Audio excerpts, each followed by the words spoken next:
ये समझौता देश के खिलाफ था और बाद में नेहरू जी को भी ये गलती माननी पड़ी।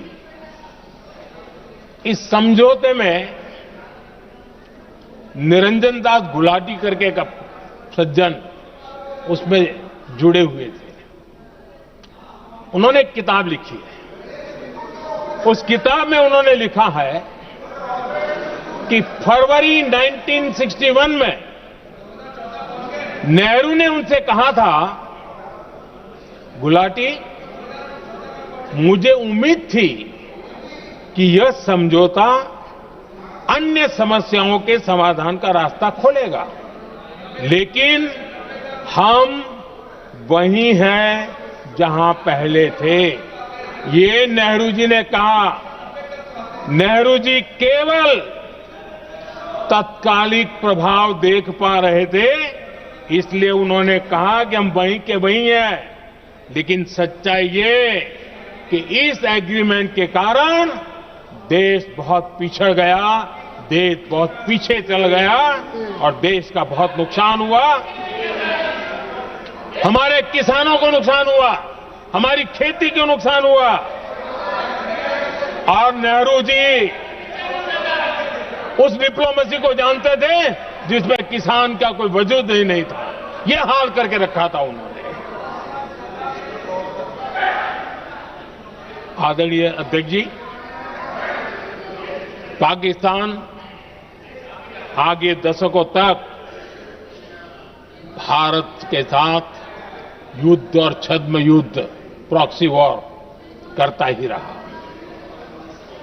लेकिन कांग्रेस की सरकारों ने बाद में भी सिंधु जल समझौते की तरफ देखा तक नहीं, नेहरू जी की गलती को सुधारा तक नहीं। आदरणीय अध्यक्ष जी, लेकिन अब भारत ने पुरानी गलती को सुधारा है, ठोस निर्णय लिया है। भारत ने नेहरू जी द्वारा किए गई बहुत बड़ी ब्लंडर, सिंधु जल समझौते को देश हित में, किसानों के हित में एबेंस में रख दिया है।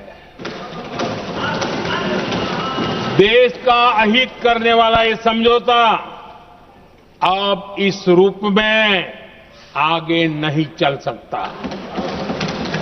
भारत ने तय कर दिया है, खून और पानी साथ साथ नहीं बह सकते।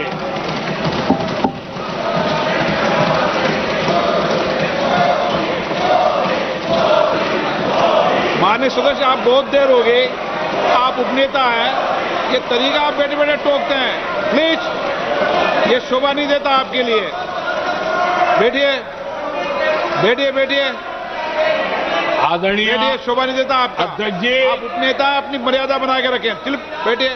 वहां बैठे साथी आतंकवाद पर लंबी लंबी बातें करते हैं। जब ये सत्ता में था, जुड़े हुए हैं, जब इनको राज करने का अवसर मिला था, तब देश का हाल क्या है, क्या रहा था, वो आज भी देश भूला नहीं है। 2014 से पहले देश में असुरक्षा का जो माहौल था, अगर वो आज याद भी करे ना, तो लोग सिहर जाते हैं। आदरणीय अध्यक्ष जी,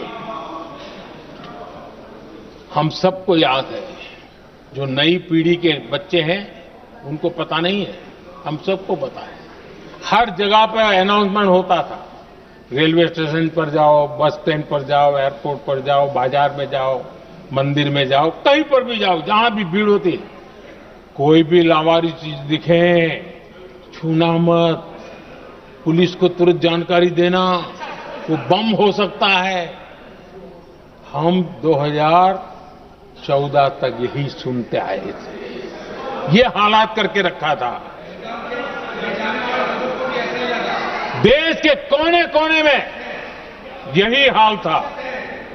माहौल ये था कि जैसे कदम कदम पर बम बिछे हैं और खुद को ही नागरिकों ने बचाना है, उन्होंने हाथ ऊपर कर दिया, अनाउंस कर दिया। आदरणीय अध्यक्ष जी, कांग्रेस की कमजोर सरकारों के कारण देश को कितनी जानें गंवानी पड़ी, हमें अपनों को खोना पड़ा। आदरणीय अध्यक्ष जी, आतंकवाद पर लगाम लगाई जा सकती थी। हमारी सरकार ने 11 साल में ये करके दिखाया, एक बहुत बड़ा सबूत है। 2004 से 14 के बीच जो आतंकी घटनाएं होती थी, उन घटनाओं में बहुत बड़ी कमी आई है। इसलिए देश भी जानना चाहता है, अगर हमारी सरकार आतंकवाद पर नकेल कस सकती है, तो कांग्रेस सरकारों की ऐसी कौन सी मजबूरी थी कि आतंकवाद को फलने फूलने दिया।